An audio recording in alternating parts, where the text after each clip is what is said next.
चलिए, तो आज हम लोग डिस्कस करने वाले हैं 7.8 और 7.9 का जो थ्योरी है उसके बारे में। ठीक है, तो 7.7 तक क्लियर हो चुका था, आप लोगों का वीडियो अपलोड हो चुका है, उसको देख सकते हैं। 7.8 के लिए सबसे पहले चूँकि पता है कि 7.7 तक इनडिफिनिट इंटीग्रल के बारे में पढ़ना था, और अब जो है 7.8 यहाँ से डिफिनिट इंटीग्रल स्टार्ट हुआ। और थोड़ा सा मैं आपको बता दूं, इनडिफिनिट में लिमिट नहीं देता है और डेफिनिट में आपको लिमिट ले दे देगा कि आपको इंटीग्रेट तो करना है, लेकिन कहाँ से कहाँ तक करना है, ए से लेकर बी तक ही करना है। तो थोड़ा सा, और इसमें होता है कि इनडिफिनिट है, असीमित है, अपरिमित है, इसका कोई लिमिट नहीं है, मतलब इन्फिनाइट टू इन्फिनाइट है। और ये है कि नहीं, आपको यहाँ से यहाँ तक ही करना है। दूसरी बात कि जब लिमिट आ जाता है, ये आपको एकदम निश्चित हो गया कि आपको यहाँ से यहाँ तक ही इंटीग्रेट करना है, तो इसके इंटीग्रेशन में कभी कोई कांस्टेंट ऑफ इंटीग्रेशन या आर्बिट्ररी कांस्टेंट का प्रयोग नहीं किया जाता है। क्यों? क्योंकि ये लिमिट जो है उसको फिक्स कर देता है, और ये सी लगाते इसलिए हैं कि जो मान निश्चित नहीं है उसके लिए, मतलब ये सी का प्रयोग इंडिफिनिट में किया जाता है, डेफिनिट में नहीं। ठीक है, वैसे सब कुछ बारी बारी से आपके सामने आएगा, आप उसे देखेंगे। चलिए उसको देखते हैं। तो सबसे पहले आपको एक डेफिनेशन सीखना है, उसका नाम है डेफिनिट इंटीग्रल। डेफिनिट इंटीग्रल, ठीक है, इसको परिमित समाकलन भी कह सकते हैं, हिंदी में लिख लीजिए परिमित समाकलन। वो अपरिमित था, ये परिमित है, इसमें लिमिट रहेगा, फिक्स है, स्पष्ट लिखा हुआ है कि the definite integral has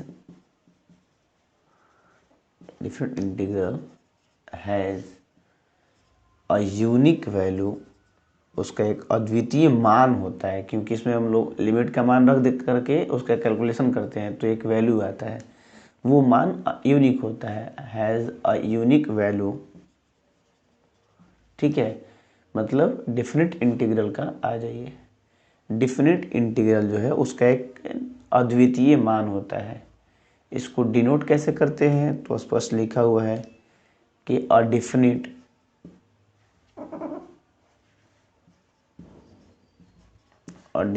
integral is denoted as या बाई, जो भी लिखिए।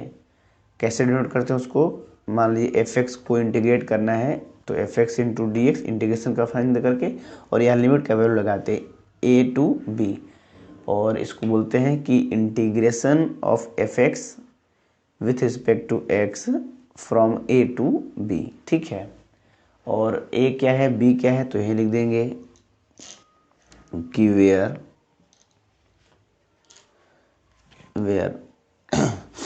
ए is called the, where a is called the, a को क्या कहते हैं, तो ए को कहा जाता है, क्या कहा जाता है, a is called the lower limit. चूंकि नीचे है इसलिए इसको हम लोग लोअर लिमिट बोलेंगे, चाहे उसका मान बड़ा ही क्यों हो, उससे कोई फर्क नहीं पड़ता, नीचे है तो लोअर लिमिट है। ठीक है, lower limit of the integral and b is called the upper limit. ठीक है, upper limit of the integral. बात को समझ रहे होंगे कि डिफिनिट इंटीग्रल का एक यूनिक वैल्यू होता है, और उसको डिनोट ऐसे किया जाता है जहाँ ए जो है वो लोअर लिमिट है इंटीग्रल का, और बी जो है वो अपर लिमिट है इंटीग्रल का। यही आपका डिफिनिट इंटीग्रल का एक डिफिनीशन है।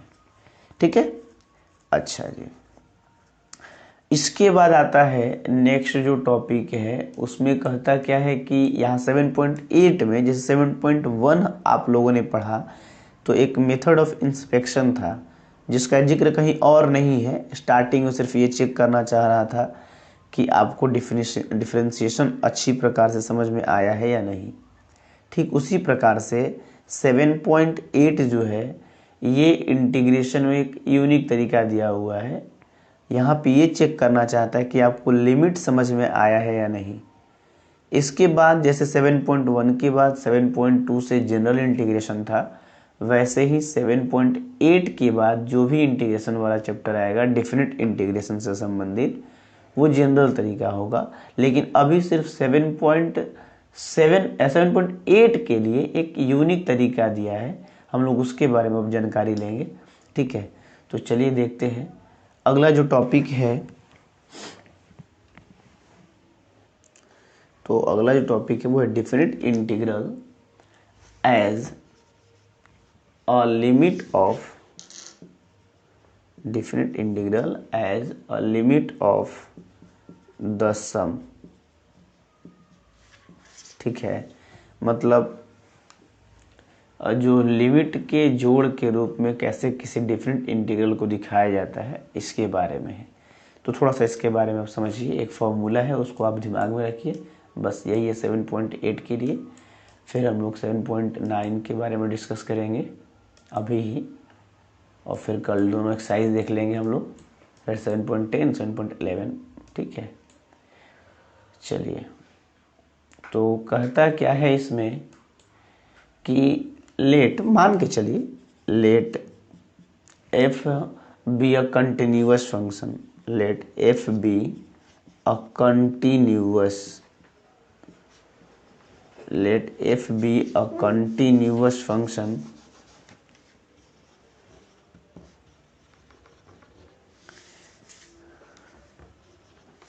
continuous function, let f be a continuous function defined on closed interval, defined on closed interval a b। आप लोग इंटरवल तो समझ रहे होंगे, इंटरवल आपको बताया गया था। इंटरवल 4 प्रकार के होते हैं, close interval, open interval, closed open, open closed. ठीक है, तो उसमें से ये जो है क्लोज इंटरवल पे, यहाँ पे ये कह रहा है कि कोई क्लोज इंटरवल है और उस क्लोज इंटरवल पे कोई कंटिन्यूअस फंक्शन है। ठीक है, जिसको हम लोग एफ के नाम से डिनोट करते हैं। आगे कहता है कि the definite integral f x d x, वही f x d x from a to b is the area bounded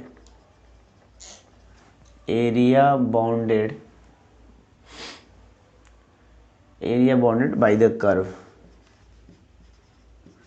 area bounded by the curve y is equal to fx, y is equal to fx। अरे ठीक है, तो the coordinate of, ध्यान से देखिएगा ये यहाँ पे जो बताया जा रहा है वो क्या है, दो coordinate x is equal to a and x is equal to b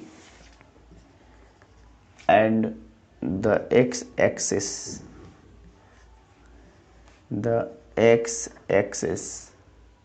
which is given as, देखिए यहाँ पे ना मैंने आप लोगों का वहाँ पे जो क्लास लिया था उसमें यहाँ समझाया गया था, उसी चीज़ को बस मैं यहाँ एक बार एक्सप्लेन कर रहा हूँ कि जैसे सपोज किया जाए कि कोई आपके सामने इस प्रकार से दिया हुआ है। ठीक है, और एक कोई कर्व है, सपोज कि एक कर्व है आपका और इस कर्व का वैल्यू दिया है y equal to f x. ये देखिए कर्व है कोई, ठीक है, ध्यानपूर्वक देखेंगे। तो यहाँ लिखा ये गया है कि मान के चलिए, और ये जो कर्व का जो फंक्शन है वो कंटिन्यूअस फंक्शन है। इंटरवल दिया हुआ है आपको, क्लोज इंटरवल ए से बी तक, हर पॉइंट पर कंटिन्यूअस है। तो कहता है कि जो डिफरेंट इंटीग्रल है ये f x d x from a to b, ठीक है, ये कहता है कि ये है क्या वास्तव में। आ जाइए, तो ये है, ये जो आपको दिया गया फंक्शन, कंटिन्यूअस फंक्शन, उसका डिफिनिट इंटीग्रल क्या शो करता है, क्या दिखाता है। तो वो कहता है कि ये कुछ नहीं है बल्कि एक एरिया है। कैसा है? क्षेत्रफल है। कैसा क्षेत्रफल है? तो कहता है कि ये एरिया है जो बाउंडेड है, घिरा हुआ है। किसके द्वारा? तो उस कर्व के द्वारा। ध्यान से समझिएगा, वो जो डिफिनिट इंटीग्रेशन है, डिफरेंट इंटीग्रल है, ये क्या शो करता है? तो किसी भी कंटिन्यूअस फंक्शन के द्वारा घिरा हुआ क्षेत्र ही इसके द्वारा निकाला जाता है। अब ये किसके किसके बीच का एरिया निकालता है? तो यहाँ पर बताया गया है कि वो फंक्शन, उसके बाद जो ये लिमिट दिया गया है, चूंकि x के रिस्पेक्ट आपको इंटीग्रेट करना है, तो ये लिमिट वाला जो वैल्यू है वो x का वैल्यू है। वही लिख रहा है कि कर्व, उसके बाद x equal to a, x equal to b, और x एक्सिस के बीच का जो क्षेत्र है, जैसे यहाँ पे आप समझिए, मान लीजिए ये कोई कर्व है, आपका पॉइंट यहाँ पे है a और यहाँ पे कोई पॉइंट है b। बड़ा ध्यान से देखेंगे, और सबको पता है कि ये x एक्सिस है, ठीक है, तो ये x का ही वैल्यू है, ये x इक्वल टू ए है, ये x इक्वल टू बी है। अच्छा, तो कहता है कि यहाँ ये फंक्शन है, तो इसका ये वाला जो सिग्नल है, ये जो सिंबल है, ये क्या रिप्रेजेंट करेगा? तो इसके नीचे का जो एरिया है उसको रिप्रेजेंट करेगा। किसके किसके बीच में? तो ये कर्व जो है वो, फिर x इक्वल टू ए वाला जो ये लाइन है, पता है ना, ये लाइन आपको क्या कहलाएगा? x equal to a. और ये लाइन क्या कहलाएगा?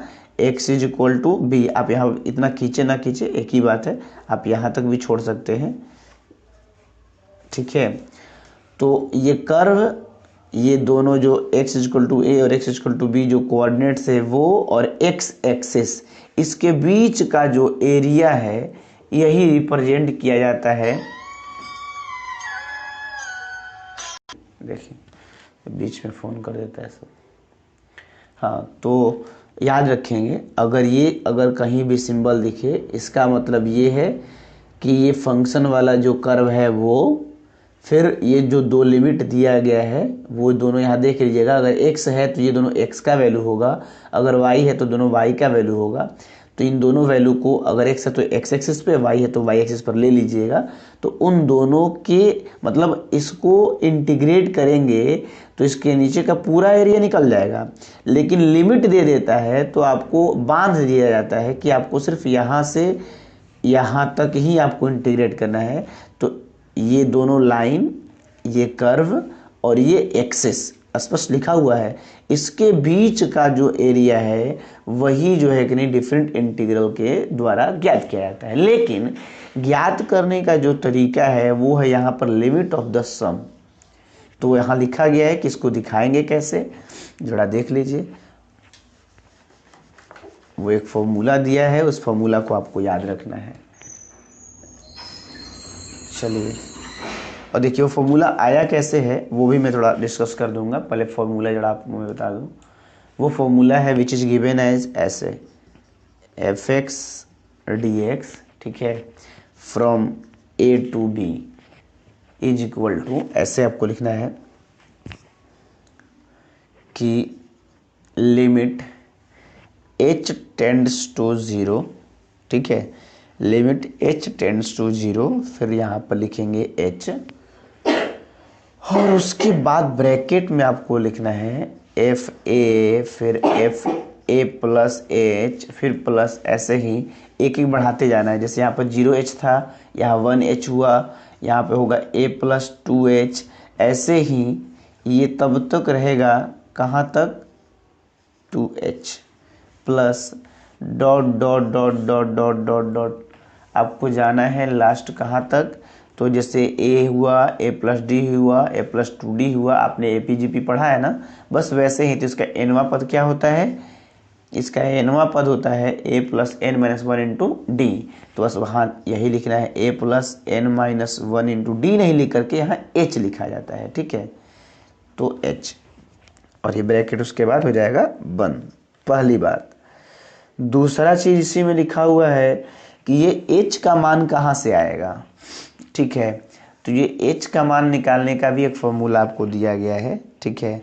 वो यहाँ पे ये दिया गया है कि लिमिट h टेंड्स टू, जैसे ही आप यहाँ h के जगह पे ये फॉर्मूला लगाएंगे, ये जो लिमिट दिया है उसी से निकाला जाता है, b माइनस a बटा में n। जैसे ही ये लिखेंगे तो यहाँ पर ये लिमिट का जो वैल्यू है वो हो जाएगा infinite. Limit h tends to infinite, यहाँ पर देख लेंगे h या n क्या लिखता है, n हो जाएगा, ठीक है। यहाँ पे देखिए 0 था, अब ये उल्टा हो गया, तो 0 का उल्टा इन्फिनाइट होता है ना, तो यहाँ n टेंड्स टू इन्फिनाइट। अब ब्रैकेट में जो जैसे है वैसे ही रहेगा, ठीक है। F a plus h plus F a plus 2h plus dot dot dot, कैसे बनाना हम लोग सब देखेंगे अभी, प्लस फिर F a plus n minus 1 into h। इस प्रकार से आपको लिखना है, ठीक है। फिर एक लाइन और आगे एक्सटेंड करेंगे तो इससे भी थोड़ा छोटा आएगा, वो क्या हो जाएगा ये तो देख ही रहे हैं इधर साइड में, f x d x from a to b. इसको एक लाइन और लिख सकते हैं हम लोग, a to b f x d x. क्या लिखेंगे जरा देखेंगे, वो ये कह रहा है कि ये इतना दूर का जो आप वैल्यू देख रहे हैं ना, इसको आप डायरेक्ट सॉल्व करके छोटा में लिख सकते हैं। कैसे लिख देंगे, b माइनस ए, ये वाला, इसका वैल्यू तो आप समझ रहे हो, रख दिए हो। डायरेक्ट यहाँ पे ये लिखना है, कांस्टेंट है ना, तो पता है कि लिमिट में आप कांस्टेंट का वैल्यू, जैसे अगर कोई कहे कि लिमिट 5 का मान क्या होगा, तो 5 ही होगा। लिमिट में जो नीचे दिया रहता है उसका वैल्यू तो तब रखते हैं जब यहाँ पे वो वाला वेरिएबल प्रेजेंट हो, ठीक है। अगर नहीं हो तो कांस्टेंट का लिमिट वही हो जाता है। तो इसीलिए इसमें जो कांस्टेंट वाला पार्ट है b माइनस ए, इसको हम लोग बाहर निकाल देंगे। तो क्या हो जाएगा, limit n tends to infinite, उसके बाद 1/n, उसके बाद जो जैसे है उसको आप उतार देंगे। मतलब ये एक फाइनल तरीका है लिखने का। इस फॉर्मूला को याद कर लीजिएगा। हालांकि इस बार के सिलेबस में इसको शायद कम कर दिया है, हटा दिया गया है, तो फिर भी इस बार का सिलेबस मैंने हटाया है जी। हो सकता है कि आगे की किसी चीज़ में पूछ दे, वैसे पूछता नहीं है, ठीक है। फिर भी हम लोग इस चीज़ को देख करके कॉन्सेप्ट को अपने पास रखेंगे कि इसमें ये फॉर्मूला है। फॉर्मूला बहुत बेहद आसान है। क्या है, फिर से मैं एक बार बता दूँ आपको, जो लिमिट दिया गया है उस लिमिट का डिफरेंस b माइनस ए, फिर limit n tends to infinite 1/n, और फिर अंदर में फंक्शन जो था ना, उस फंक्शन में ये जो आपका लोअर लिमिट है उसी का AP वाला फॉर्म रखना है। जैसे a, फिर a plus D, a plus 2d dot dot dot dot a plus n minus 1 into D, इस प्रकार से रखना है आपको। और h का मान कैसे निकालना है ये तो पहले से ही मैंने बता दिया, अभी आपके सामने वैल्यू रखा गया कि where h is equal to, h कैसे निकलता है, b माइनस ए बटा में n। ये है आपका h का वैल्यू। इसको आप पहले निकाल लेंगे, फिर इस वैल्यू पर रख करके कैलकुलेट करना है। अब रहा बात कि ये फॉर्मूला आया कहाँ से जुड़ा। अब देखिए इसी चीज़ को जब आप 7.9 पढ़ेंगे, अभी मैंने फॉर्मूला आपको दिखाया, वो फंक्शन दिखाया गया था, तो जैसे यहाँ पे थोड़ा सा शॉर्ट में ही अभी मैं उसको डिस्कस करूँगा ही, कि अगर आपको किसी डिफिनिट इंटीग्रेशन को इंटीग्रेट करना है और लिमिट का वैल्यू दिया है, तो आप डायरेक्ट ये कर सकते हैं कि इसका इंटीग्रेशन कीजिए। जैसे मान लो इसका इंटीग्रेशन हो सकता है fx आ गया, कैपिटल Fx, तो इंटीग्रेशन के बाद दोनों जो लिमिट है उसको रख दीजिए, और फिर नेक्स्ट लाइन में उस इंटीग्रेशन वाले पार्ट में जो आ गया है रिजल्ट आपका, वेरिएबल के जगह पे दोनों को रखना है बारी बारी से। जैसे पहले रखेंगे अपर लिमिट तो एफ बी, फिर माइनस, फिर उसमें रखेंगे लोअर लिमिट एफ ए। बस हो गया आपका ये आंसर। ठीक है, तो कहने का मतलब क्या है, ये तो शॉर्ट फॉर्म है, यही आपको सब जगह करना भी है, लेकिन इसी चीज़ को निकालने का एक तरीका है ये लिमिट, सम ऑफ लिमिट इसको बोलते हैं। जैसे सब लिमिट है ना, ये सब लिमिट है, सबका सम कर रहे हैं, जोड़ रहे हैं, उस पर निकाल रहे हैं। इसीलिए ये तरीका, जैसे मेथड ऑफ इंस्पेक्शन केवल एक जगह यूज था, वैसे ही इसका सिर्फ एक जगह यूज है। बाकी सब जगह आप देख रहे हो ये वाला तरीका लगाना है। अभी 7.9 में हम लोग इसको देखेंगे भी। तो जरा हम लोग ये देख ले कि ये कैसे निकल रहा है फॉर्मूला, ये फॉर्मूला आया कहाँ से। बस मैं थोड़ा उसका डिस्कस कर देता हूँ। ये फॉर्मूला आपको याद रखना है ध्यान से, b minus a limit n tends to infinite 1/n, फिर ब्रैकेट में फंक्शन और उसके वेरिएबल के जगह पे क्या रखना है, ए पी का form A plus H A plus 2h dot dot dot A plus n-1h। ठीक है, बहुत भारी नहीं है, बहुत ईजी है। ठीक है, एक आध दो बार लिखेंगे याद हो जाएगा। अब जरा देख लेते हैं उसका कि लिखते कैसे, ये फॉर्मूला आया कहाँ से। देखिए फिगर आपके एनसीईआरटी में भी दिया हुआ है, हम उसे दिखा देते हैं।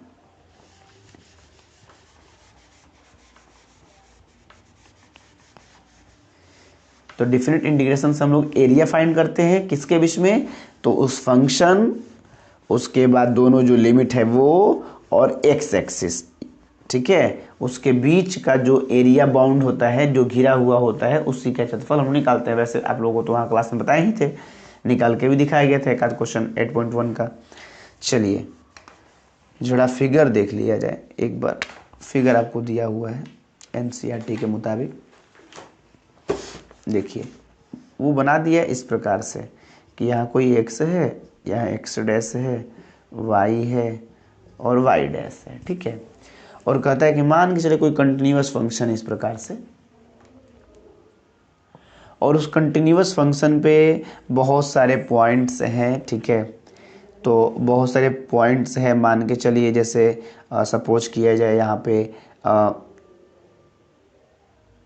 लिमिट जैसे दिया हुआ है कोई a, और यहाँ लास्ट वाला लिमिट कोई है b। ठीक है, तो कहने का मतलब क्या है कि ये जो a है वो आपका x का मतलब पहला वैल्यू, ऐसे बहुत सारे वैल्यू होंगे इसमें, तो उसको ऐसे लिख देता है कि मान लीजिए इसको हम x0 बोलेंगे, पहला पद, इसको बोल दिया nवां पद। ठीक है, तो अब कहता है कि चलिए ये अगर x0 है तो इसके बाद x1 वाला पॉइंट आएगा, x2 पॉइंट आएगा, x3 पॉइंट आएगा, डॉट डॉट डॉट, ऐसे ही बहुत सारे पॉइंट्स आएंगे। लास्ट में हो सकता है कि इससे पहले ये nवां है तो इससे पहले वाला पद आएगा, बहुत सारे से पद दिखा रहा है। ठीक है, तो ये आपको एक लिमिट कह रहा है कि इसको इंटीग्रेट करेंगे, इसके नीचे का एरिया बाउंडेड जो है वो निकलेगा, लेकिन कहाँ से कहाँ तक निकलेगा, तो a से लेकर के b तक निकलेगा। अगर इसको a से b तक हम इंटीग्रेट करेंगे तो। ठीक ठीक ठीक, अब कहता है क्या है, देखिए स्पष्ट लिखा हुआ है यहाँ पे कि divide the interval a b into n equal subintervals. क्या कहता है कि ये जो आपके सामने क्लोज लिमिट दिया गया था a से b तक, इसको n पार्ट में, छोटे छोटे पार्टों में क्या कर दिया, डिवाइड कर दिया। तो पहला डिवाइड किया, मान लीजिए जैसे a से b तक है, अगर मान लीजिए a से b तक यहाँ से यहाँ तक है, इसको n भाग में क्या कर दिया, डिवाइड कर दिया छोटे छोटे पार्ट में। तो पहला पार्ट क्या कहलाएगा, x0 से लेकर x1 तक, दूसरा क्या होगा x1 से x2 तक, सब ये सब इंटरवल में उसको बांट दिया। फिर क्या बनेगा x2 से x3, इस प्रकार से आपको छोटे छोटे इंटरवल बना दिए। फिर कहता है कि जहाँ, अब समझिएगा, जहाँ x0 क्या है वो a है, तो x1 क्या होगा, वो a प्लस h होगा। a प्लस h का मतलब ये जो आपकी चौड़ाई है ना, इसी को h बोल रहा है। वो h का मान कैसे निकाल रहा है समझिए जरा ध्यान से। कहता है कि हमने n पार्ट में बांटा था ना इसको, तो एक पार्ट की चौड़ाई क्या होगी ये आपको बताइए। तो आप ही बताइए, टोटल चौड़ाई निकालेंगे पहले। तो टोटल चौड़ाई कैसे निकालते हैं, बड़ा वाला में से छोटा, यानी b में से a घटा देंगे, और कितने पार्ट में बांटे हैं, n पार्ट में, तो n से भाग लगा देंगे, तो एक भाग की चौड़ाई कितनी है वो निकल जाएगा, और उसी को क्या बोल रहा है, h बोल रहा है। मैंने आपको यहाँ पर लिख के दिखाया था ना, h is equal to b minus a बटा में n। तो उसने क्या किया, इस पूरे इंटरवल को n पार्ट में बांट दिया था। तो एक इंटरवल की चौड़ाई कितनी है ये अगर हमें निकालनी है तो टोटल चौड़ाई कितना है उसमें n से भाग लगा देंगे। तो टोटल चौड़ाई कैसे निकलेगा, तो b माइनस ए कर देंगे। जैसे मान लीजिए यहाँ पर 2 है, यहाँ पर 8 है, सपोज किया जाए, और इसको हम लोग 3 भाग में बांट दिए हैं। तो एक भाग, इसको 3 भाग बांट दिए मान लिए, तो एक भाग की चौड़ाई कैसे निकलेगा, तो टोटल ये चौड़ाई कितनी है, पहले 8 माइनस 2 यानी 6, और 3 भाग में बांटे हैं तो 6 में 3 से भाग लगाएंगे तो 2, यानी एक भाग की लंबाई 2 है। तो देखो 2 से 4 2 भाग हुआ, 4 से 6 2 भाग, 6 से 8 2 भाग। तो जैसे ये हुआ वही वहाँ फॉर्मूला बना दिया गया और उसको h से डिनोट किया गया। ठीक है, उसके बाद कहता है कि देखिए अगर इसमें ध्यानपूर्वक समझिएगा, इसकी चौड़ाई को हम लोग क्या बोल रहे हैं, h बोल रहे हैं। अब वो लिखता है कि जैसे जैसे चूंकि n बटा में है ना, तो जैसे जैसे n का मान बढ़ाएंगे, सपोज करो यहाँ पे अभी 3 भाग किए हैं, अब इसको हम 10 भाग कर देंगे तो ये जो h का मान है, जो चौड़ाई है, वो और क्या होगा, कम होगा। मेरी बात को बड़ा ध्यान से समझना। अगर इसको और छोटा छोटा पार्ट कर देंगे तो ये दो जो बीच की दूरी है वो क्या होगी, घटेगी। यानी n का मान जैसे जैसे बढ़ेगा h का मान वैसे वैसे घटेगा, क्योंकि इन दोनों के बीच में व्युत्क्रमानुपाती संबंध है, उल्टा संबंध है। ये बढ़ेगा तो ये घटेगा। तो n का मान अगर बढ़ा बढ़ा के इन्फिनाइट कर दिया जाए, इन्फिनाइट मतलब अनंत कर दिया, इसको बहुत सारे असंख्य भाग में काट दिया जाए, तो अगर असंख्य भाग में काट देंगे तो h का मान क्या हो जाएगा, स्वतः 0 हो जाएगा, उसके बीच का कोई डिस्टेंस ही नहीं बचेगा। इतना छोटे छोटे एकदम बगल एकदम बगल एकदम बगल में उसको काट देंगे। तो ये बातें ही यहाँ लिखी गई है कि जब h था तो h टेंड्स टू 0, और जैसे ही h का मान 0 होगा उसके जगह पर हम n लगाएंगे तो n का मान कहाँ जाएगा, इन्फिनाइट तक जाएगा। तो ये सब एक दूसरे से रिलेट है। ठीक है, अब इसको छोटे छोटे पार्ट में क्या कर दिया, छोटे छोटे पार्टों में बांट दिया है, छोटे छोटे पार्ट में बांट दिया है। अब लिखता है कि अब हमें अगर इस छोटे पार्ट का निकालना है तो हमें क्या करना होगा, इसको इंटीग्रेट करना होगा, और उस इंटीग्रेट में हमें क्या करना होगा कि सारे पार्ट को निकाल करके वैल्यू उसका लिमिट ऐड करना होगा। देखिए आगे स्पष्ट आपके एनसीईआरटी में वो बातें लिखी गई हैं, मैं उसको भी दिखाता हूँ आपको। लिखा है कि ये जो रीजन है वो चूंकि n पार्ट में बढ़ चुका है, तो लिखता है कि अब हमें कुछ नहीं करना है। ध्यानपूर्वक समझिए, अगर मैं प्रत्येक पार्ट की आपसे क्षेत्रफल निकालने के लिए कहूँ तो आप कैसे निकालोगे, बताओ। इस भाग की क्षेत्रफल कैसे निकालोगे, ये एरिया आपको कैसा दिख रहा है, देखने में आयताकार है ना, और आयत का क्षेत्रफल कैसे निकलता है, लंबाई गुना चौड़ाई। तो इसकी चौड़ाई कितनी है, अभी मैंने बताया चौड़ाई को हम लोग h से डिनोट कर रहे हैं, तो चौड़ाई हो गया h। और लंबाई कैसे निकालोगे, तो लंबाई के लिए आपको क्या करना पड़ेगा, ये लंबाई कौन बताएगा, चूंकि पता है कि इस फंक्शन को हम लोग y = fx बोल रहे हैं, है ना, तो इसकी जो लंबाई है वो y का मान देगा, है ना, चौड़ाई x का मान दे रहा है h, और लंबाई y का मान देगा, तो y का मान कौन देगा, fx देगा। fx लिखेंगे, समझिए ध्यान से, और x के जगह पे क्या लिखेंगे, पहला वाला है तो क्या होगा, fa होगा, पहला वाला जो पार्ट है वो कौन देगा, x के जगह पे a देगा। फिर इसी प्रकार से बहुत सारे पार्ट है ना, बहुत सारे पतले पतले बहुत सारे पार्ट काटे गए हैं, तो अगला कौन होगा, फिर चौड़ाई, और उसकी लंबाई कौन देगा। अब मान लीजिए अगला जो आएगा वो a + h होगा, a + h होगा। फिर इसी प्रकार से बहुत सारे आएंगे, उन सबको जोड़ेंगे तो सब में से h क्या हो जाएगा, कॉमन निकल जाएगा, तो अंदर में क्या बचेगा, fa + h, fa + 2h dot dot dot, ऐसे ही n तक जाएगा अपना। तो ये जो नोटेशन है ये यहाँ से निकला हुआ है, और प्रत्येक भाग का निकाल करके छोटा छोटा जो भाग काटा गया है और उन सबको क्या कर देंगे, ऐड कर देंगे, तो हमारा वैल्यू आ जाएगा। ठीक है, और हम लोग लास्ट में उसका लिमिट निकाल देंगे, लिमिट निकाल देंगे तो हमारा टोटल फाइनल जो आंसर है वो हमारा आ जाएगा। ठीक है, क्यों लिमिट क्यों ले रहे हैं ये भी ध्यान रखिएगा। स्पष्ट यहाँ पे लिखा हुआ है कि भाई हम लोग जब भी यहाँ पे एरिया फाउंड करते हैं, एरिया निकालते हैं, तो लिमिट इसलिए लिया जा रहा है क्योंकि ये जो मान है h का वो घट बढ़ सकता है।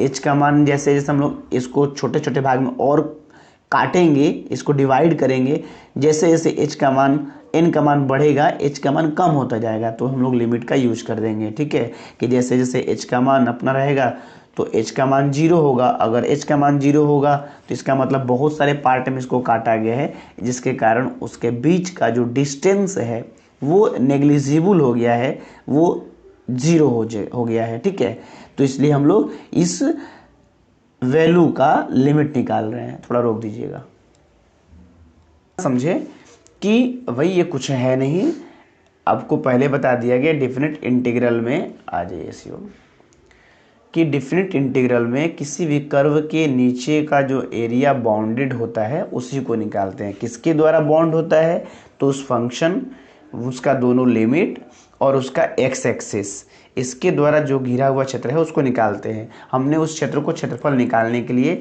इसको एन पार्ट में डिवाइड कर दिया, और प्रत्येक पार्ट देखने से कैसा लगता है, एक आयताकार दिखता है। ठीक है, आ जाइए सब लोग, आ जाइए पर आ गए सब लोग, शुभम आ जाइए। ठीक है, सब लोग आ गए। चलिए, मैं क्या कर रहा था फिर से सुन लीजिए कि आपको बस इतना ध्यान रखना है कि ये फॉर्मूला याद हो जाए, बस 7.8 का काम क्लियर। 6 क्वेश्चन ही दिए गए हैं, ये फॉर्मूला भी बहुत भारी नहीं है। अब मैं आपको सब कुछ समझा दिया कि ये कहाँ से एच है और एच किसको बोल रहे हैं, एच का मान कैसे निकल रहा है, ये सब कुछ आपने देखा अभी। ठीक है, फिर से मैं एक बार रिकॉल करा दूं आपको कि भाई कुछ नहीं है, किसी भी ओफो ये भी आ गए, चलिए कोई बात नहीं। हाँ, कि किसी भी कर्व के नीचे का एरिया जो होता है उसके द्वारा जो बाउंडेड किया गया है, घिरा हुआ है, उसका क्षेत्रफल निकालना ही डेफिनेट इंटीग्रल का एकमात्र उद्देश्य है। इसमें कैसे निकालते हैं हम लोग, तो उस कर्व, उसके दोनों लिमिट और एक्स एक्सिस, इसके बीच का एरिया निकालते हैं। उस बीच के एरिया को निकालने के लिए यहाँ पर जो तरीका बताया गया है वो बहुत बेहद आसान है कि हम उसको छोटे छोटे एन पार्ट में बांट देंगे, और प्रत्येक पार्ट को देखने से वो आयताकार जैसा लगेगा। आयताकार मतलब उसमें लंबाई होगी और चौड़ाई होगी। तो अगर हम एक भाग को निकाल लें, ठीक है, लंबाई गुना चौड़ाई करके, अब चौड़ाई कैसे निकाले, तो मैंने कहा कि भाई टोटल चौड़ाई कितनी है और उसमें कितने ऐसे से बनाए जा सकते हैं। तो टोटल चौड़ाई b माइनस ए है, और उसमें बनाए कितने गए हैं भाग, n भाग बनाए गए, तो n से डिवाइड कर देंगे तो प्रत्येक भाग की चौड़ाई निकल जाएगी, और उसी को हम लोग h बोल दिए। तो चौड़ाई तो निकल गया h, अब लंबाई क्या है, तो लंबाई तो आपका y का मान देगा, ये बताएगा कि चौड़ाई लंबाई कितनी है।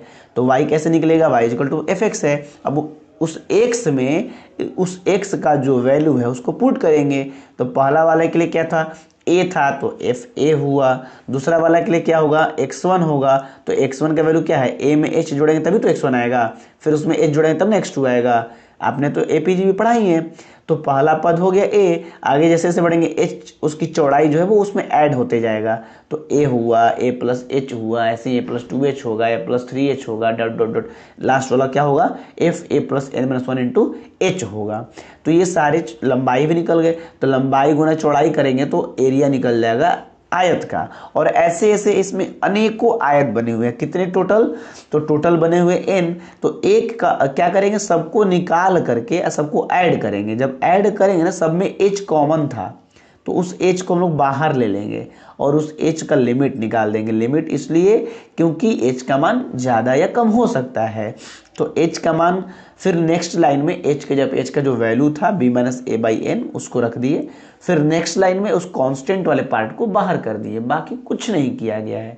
ठीक है, यही 7.8 में इस फॉर्मूला को यूज करके आपको बनाना है। ठीक, अब आते हैं 7.9 में, वो जो जनरल तरीका है जो सब जगह यूज करना है आपको। अभी भी मैंने शॉर्ट में स्टार्टिंग में उसको दिखाया भी था, जरा रोक दीजिएगा। तो चलिए, तो अगला जो है ना 7.9 के लिए है, तो उसको भी हम लोग इसी में डिस्कस कर लेते हैं, एक ही थ्योरी में दोनों हो जाएगा। तो इसमें टॉपिक है एरिया फंक्शन। ठीक है, अभी मैंने बता दिया था, फिर भी एक बार दिखा देते हैं। एरिया फंक्शन, इसमें आपको कुछ नहीं है एरिया फंक्शन में, स्पष्ट जो मैंने स्टार्टिंग में लिखा था वही है कि it is defined as integration of f x d x from a to b, ठीक है, as the area of the region, वही बात है, region bounded by the curve y is equal to f x, फिर उसके बाद the coordinates x is equal to a, x is equal to b and x axis, ठीक है, x axis कह रहा है भाई वही बात अभी आपको मैंने जो फिगर दिखाया था शॉर्ट में, कि कोई भी कर्व हो, उस कर्व को अगर हम y is equal to f x बोलते हैं तो इसका जो इंटीग्रेशन है, डिफरेंट इंटीग्रेशन, वो क्या देता है, तो एरिया ऑफ द रीजन बतलाता है, उस क्षेत्र का क्षेत्रफल बतलाता है। किसका क्षेत्रफल, तो वो बाउंड होता है, घिरा हुआ होता है, किसके द्वारा, तो उस कर्व जो दिया गया है कर्व वो, उसके बाद दोनों उसका कोऑर्डिनेट्स, ये जो दिया गया है ए और बी, और एक्स एक्सिस, यानी ये आपका ए है, ये आपका बी है, तो इसके बीच का जो एरिया है, ठीक है, और ये एक्स एक्सिस जो है कर्व, दोनों ये आपका कोऑर्डिनेट्स और एक्स एक्सिस, इसके बीच का एरिया ही आपको बतलाता है। कौन बतलाता है, तो ये डिफरेंट इंटीग्रेशन बतलाता है, इसीलिए इसको हम लोग एरिया फंक्शन के नाम से भी जानते हैं, ठीक है। और कैसे, जैसे मान लीजिए इसको हम लोग कैसे दिखलाते हैं, एफ एक्स डी एक्स का integration from a to b, और ये क्या बतलाता है, ध्यान से देखिएगा, चूंकि ये रीजन जो घिरा हुआ है, जो क्षेत्र घिरा हुआ है उसका क्षेत्रफल बतलाता है, इसलिए हम उसको शॉर्ट में area function, area of x, ठीक है, एरिया फंक्शन भी कहते हैं। तो अगर कहीं भी कोई रीजन का एरिया निकालना है तो हम लोग उसको इंटीग्रेशन के इस डिफरेंट इंटीग्रेशन वाले पार्ट से निकाल सकते हैं, और उसको क्या बोलेंगे, एरिया फंक्शन बोलेंगे, ठीक है। यहाँ पे दो बेसिक थ्योरम है, उसको हम देखेंगे, छोटा छोटा सा है, बस जानकारी प्राप्त करनी है आपको। याद रखिएगा, ए एक्स का मतलब एरिया फंक्शन, किसका एरिया, वही जो रीजन बाउंड किया गया है, जो घिरा हुआ है उसका एरिया, ठीक है। चलिए, तो यहाँ पे एक चीज़ और लिखा है कि let x be the given point, मान लीजिए इन दोनों पॉइंट के बीच में, इंटरवल के बीच में कोई एक्स एक पॉइंट दिया गया है, तो कहता है कि एफ एक्स डी एक्स, ये जो भाग है ध्यान से समझिएगा, अगर मान के चलिए इसके बीच में कोई पॉइंट एक्स दिया गया है और हमें यहाँ से यहाँ तक ही निकालना है, तो ये क्या रिप्रेजेंट करेगा, फ्रॉम ए से अगर एक्स तक ही करना है इंटीग्रेशन एक्स डी एक्स, तो कहता है कि ये वाला जो चीज़ है वो रिप्रेजेंट करेगा the area of shaded region in interval from a to x. जहाँ तक ये लिमिट बहुत ध्यान से समझिएगा, अगर ए से एक्स कह रहा है तो मतलब ए से ले करके एक्स तक का ही एरिया आपको निकालना है, अगर ए से बी कह दिया तो ए से बी तक का एरिया निकालना है, ये लिमिट ही डिसाइड करेगा। वही यहाँ पे लिख रहा है कि the area of this shaded region depends upon the value of x, वो डिपेंड करता है एक्स के वैल्यू पर। अगर एक्स का मान बढ़ाते बढ़ाते बी तक कर दिया जाए तो पूरा निकल जाएगा, कम कर दिया उससे कम निकलेगा ज़्यादा, मतलब ये जो है ना इस पर डिपेंड करता है कि ये लिमिट का वैल्यू क्या है। फिर एक बात और लिखा है कि in other words the area of a shaded region is a function of x, चूंकि अब इसको निकाल रहे एक्स पर डिपेंड कर रहा है ना। देखिए बात समझिएगा, चूंकि x का वैल्यू बढ़ जाए तो एरिया का मान बढ़ जाएगा, x का वैल्यू को कम कर दें तो एरिया का मान घट जाएगा। मान लीजिए यहाँ पे 2 है, यहाँ पे 8 है और यहाँ पे मान लीजिए 3 है, तो अगर x का मान 4 कर दे तो थोड़ा सा बढ़ जाएगा ना एरिया, x का मान 5 कर थोड़ा सा और बढ़ जाएगा, 8 कर दे पूरा निकल जाएगा। तो जैसे जैसे x का मान घटेगा बढ़ेगा वैसे वैसे इस जो शेडेड रीजन है, छायांकित क्षेत्र है, उसका क्षेत्रफल घटेगा या बढ़ेगा। तो चूंकि ये छायांकित क्षेत्रफल जो है वो x के वैल्यू पर डिपेंड करता है, तो जब कोई भी चीज़ किसी चीज़ पर डिपेंड करता है उसको हम फंक्शन बोलते हैं, यानी कि a फॉर एरिया, और ये फंक्शन है किसका, x का। क्यों, क्योंकि ये इस पर डिपेंड करता है, x का मान घटेगा तो इस वैल्यू को ये इसका वैल्यू घटेगा, x का मान बढ़ेगा इसका वैल्यू बढ़ेगा, इसलिए वहाँ पे लिखा गया कि दूसरे शब्दों में हम इसे कह सकते हैं कि शेडेड रीजन का जो एरिया है वो एक फंक्शन है x का, और उसको हम लोग ए एक्स के द्वारा क्या करते हैं, डिनोट करते हैं। ठीक है, तो लिखा है कि a x is equal to s है, या ऐसे लिख देता है, यहाँ बी ना लिख करके क्या कर देगा एक्स। अब एक्स का मान आप बढ़ाते बढ़ाते बी तक ले जाइए या बी से कम कीजिए, आप पे डिपेंड करता है। ठीक है, तो बस इतना ध्यान रखेंगे कि चूंकि यहाँ एरिया एक्स के वैल्यू पर डिपेंड करता है, एक्स का वैल्यू क्या है, इसलिए हम इसको एरिया फंक्शन के नाम से जानते हैं। दो फंडामेंटल थ्योरम है छोटे छोटे, उसको हम देख करके इस थ्योरी को समाप्त करेंगे और कल एक्सरसाइज देखेंगे, और फिर उसके बाद हम लोग 7.10 और 7.11 ये दो एक्सरसाइज देखेंगे। तो जल्दी से दोनों थ्योरम को, छोटे छोटे हैं, बस दो दो लाइन के हैं और प्रूफ वगैरह नहीं देखना है आपको, तो इसलिए मैं सिर्फ जल्दी से उसको दिखा देता हूँ। बंद हो गया है क्या? चलिए उसको देख लीजिए। तो लिखा है कि first fundamental theorem of integral calculus, दो हैं, एक फर्स्ट एक सेकेंड, तो बारी बारी से देखेंगे। फर्स्ट वो कुछ है नहीं, आप समझ चुके हैं, वही चीज़ लिखा गया है। First fundamental theorem of integral calculus. ठीक है, इंटीग्रल कैलकुलस का पहला जो आधारभूत प्रमेय है वो क्या है? First fundamental theorem of integral calculus. ठीक है, चलिए, तो स्पष्ट इसमें लिखा हुआ है कि भाई दो है, तो पहला क्या है दूसरा क्या है।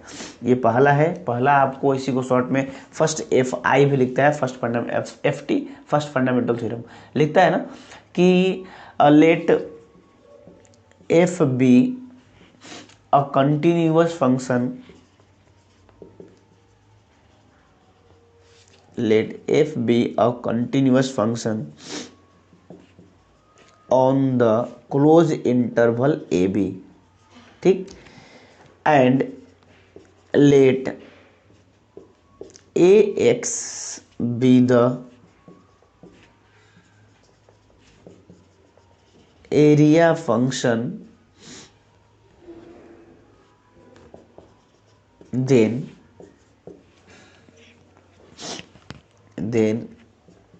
a dash x is equal to fx,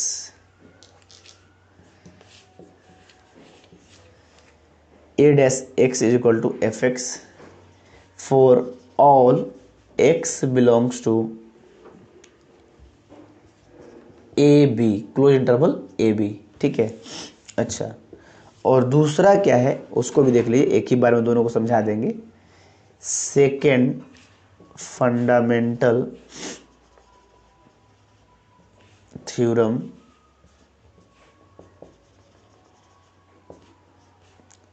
of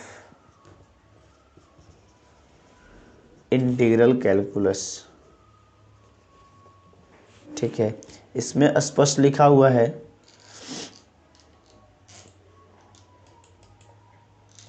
कि let f be a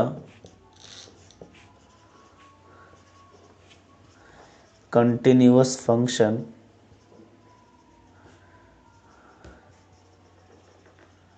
let f be a continuous function defined on the closed interval